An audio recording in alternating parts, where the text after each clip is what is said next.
Welcome back to the deep dive. Today we're unpacking some sources about the Cygnus Token CGN and really asking that key question. Is this whole AI-driven Web3 wallet thing, legit? Or is there something else going on? Exactly. That's the goal here. We need to look past the hype, right, and dig into the actual data. The pitch itself is pretty ambitious. They're calling CGN the first Swift Instagram app layer. Okay, Swift Instagram app layer. Yeah, and the stated aim is apparently onboarding the next billionaire user onto Web3. Big claims. That does sound a bit like buzzword bingo, doesn't it? What does that actually mean for, like, a regular person? Well, essentially, they're trying to make it easier for creators to manage their assets, both digital and crypto. Think of it as creating these fast payment systems within their app, that's the off-chain part, and connecting them to public blockchains, the on-chain stuff. Okay, so connecting different types of assets. How do users actually get involved? You connect your existing wallet, MetaMask, Binance, OKX, those types, and then you can start staking the token, building within their ecosystem. Right, so the concept is ambitious, trying to merge traditional digital stuff with crypto using AI. And looking at the source, they seem to have some serious institutional nods. Collaborations with GSR, B, and Ventures. Yeah, and the Open Network Foundation's COMB, they're listed.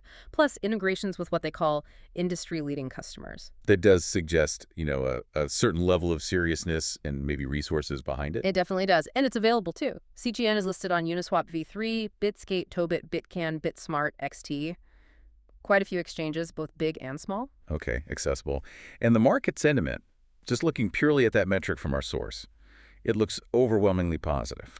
Yeah, the numbers reported are 79% bull versus just 21% bear. So on the surface, very bullish. But sentiment isn't the whole story, is it? Often it hides the structural stuff. We need to look deeper at the tokenomics. Absolutely. That's where we need to focus. Let's get into the numbers behind this ambition. Total supply, max supply, both are set at 10 billion CGN. Currently circulating is about 2.3 billion. Okay, 10 billion total, 2.3 circulating.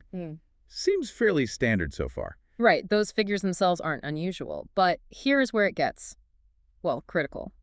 The distribution. Okay, this is the real deep dive moment then. What did the analysis find? Extreme concentration. The top 10 holders, just 10 wallets own, get this, 97% of the entire token supply. Wait, 97% in just 10 wallets? 97%, yeah.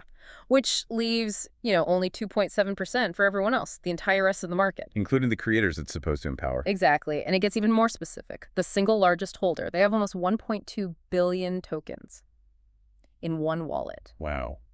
1.2 billion. And the source also noted observations of frequent and very large transfers happening between these top wallets. Which, given that 97% concentration, raises some serious questions about who actually controls the flow, doesn't it? It certainly does. Now, to be fair, the source mentions community activity, GitHub, Discord. There's engagement happening there. But still, the core irony seems to be a project aiming for decentralized creator empowerment.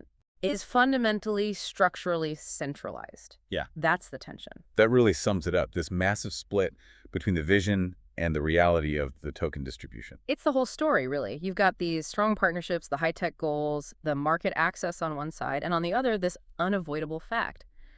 97% held by 10 wallets. So how did our source ultimately rate it, considering this split? They gave it a 7 out of 10, so, decent potential recognized.